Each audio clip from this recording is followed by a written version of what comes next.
السلام علیکم ورحمۃ اللہ وبرکاتہ۔ الحمد للہ رب العالمین وبہ نستعین ونصلی ونسلم علی خاتم النبیین محمد صلی اللہ علیہ وسلم وعلی آلہ وصحبہ اجمعین، اما بعد، اعوذ باللہ السمیع العلیم من الشیطان الرجیم من حمزہ ونفخہ ونفسہ، بسم اللہ الرحمن الرحیم، رب یسر ولا تعسر وتمم بالخیر، رب زدنی علما، رب زدنی علما۔ آج انشاءاللہ تعالی جو یہ ہمارا لیکچر ہے، یہ تاریخ کعبہ کورس کی جو ہم نے سیریز شروع کی ہے اس کا آخری لیکچر ہونے والا ہے۔ عزیز سامعات، آج ہم جانیں گے کہ کعبہ پر کب کب حملے ہوئے۔ سب سے پہلے جو حملہ ہوا وہ تو ہم جان چکے ہیں، جو کہ ابرہہ نے کیا۔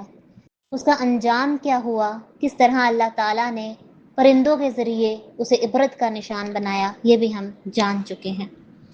اس کے بعد 683 عیسوی میں یزید کے دور کے اندر خانہ کعبہ کا محاصرہ کیا گیا تھا، جس سے اس کی عمارت کو نقصان پہنچا، اور حضرت عبداللہ بن زبیر رضی اللہ تعالیٰ عنہ نے اس کی دوبارہ سے تعمیر کروائی تھی۔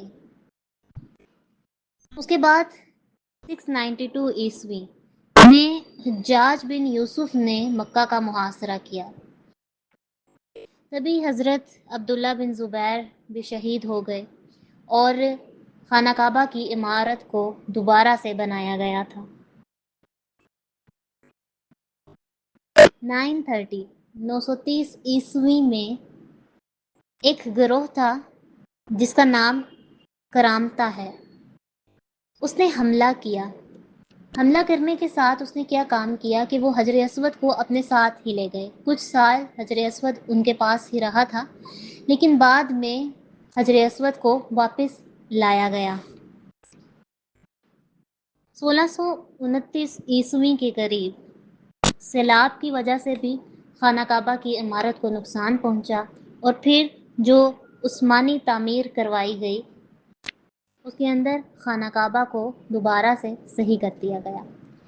عزیز سامعات، چاہے جتنے بھی کعبہ پر حملے ہوئے ہوں، لیکن دیکھیں اللہ تعالیٰ نے ہمیشہ اس کی حفاظت کی ہے، اور آج ہمارے سامنے خانہ کعبہ کس طرح سے موجود ہے۔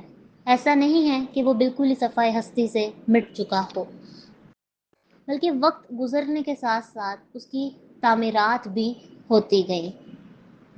اسی کے ساتھ ہم لوگ بیت اللہ کی عظمت کے بارے میں بھی تھوڑا سا جان لیتے ہیں۔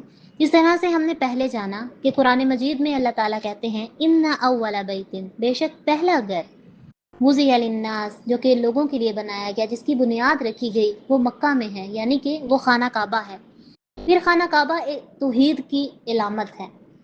جب تمام مسلمان یکسانیت کا مظاہرہ کرتے ہوئے ایک کعبہ کی طرف رخ کر کر اللہ تعالیٰ کے سامنے جھکتے ہیں، تو پھر پتہ چلتا ہے کہ ہاں، ایک ہی واحد ذات ہے کہ جس کے سامنے ہم نے جھکنا ہے۔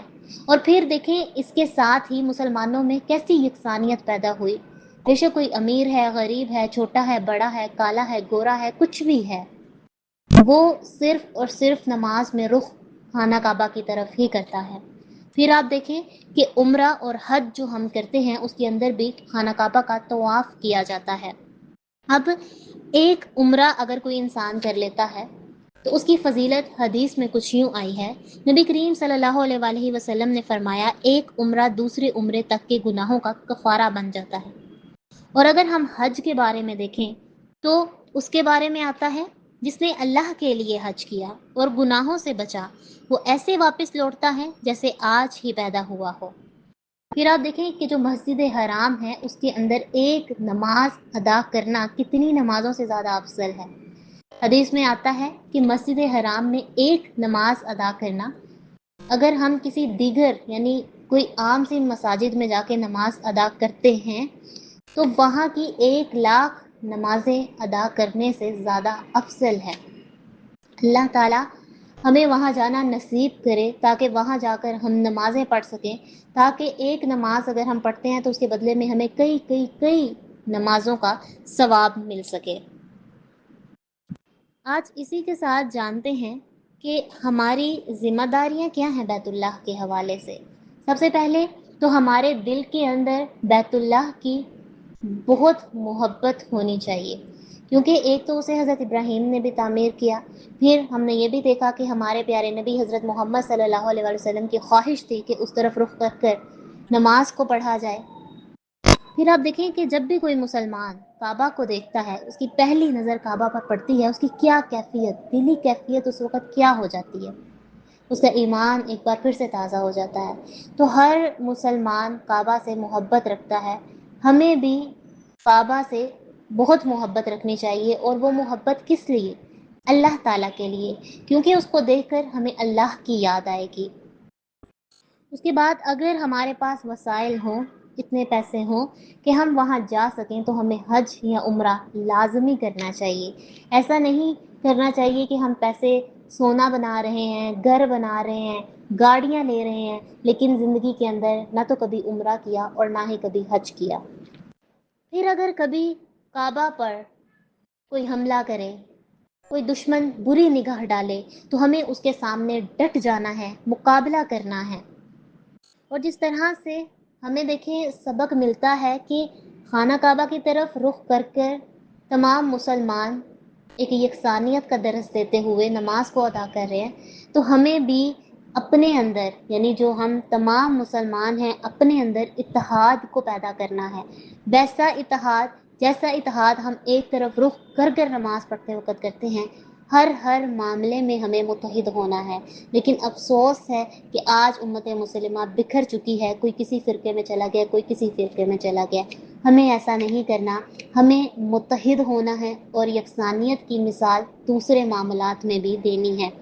اللہ تعالیٰ سے دعا ہے کہ اللہ تعالیٰ آپ کو بھی، مجھے بھی وہاں جانا نصیب کرے، تاکہ وہاں جا کر ہم عمرے کر سکیں، ہم حج کر سکیں، وہاں پر جا کر ہم نمازیں ادا کر سکیں، اللہ کی عبادت کر سکیں، اس کعبہ کو اپنی آنکھوں سے دیکھ سکیں، اس کو محسوس کر سکیں۔ اے اللہ ہمارے لیے ایسے راستے بنا دے کہ ہم وہاں پر آسانی سے پہنچ جائیں۔ آمین۔ سبحانک اللہم و بحمدک، نشہد ان لا الہ الا انت، نستغفرک و نتوب الیک۔ السلام علیکم ورحمۃ اللہ وبرکاتہ۔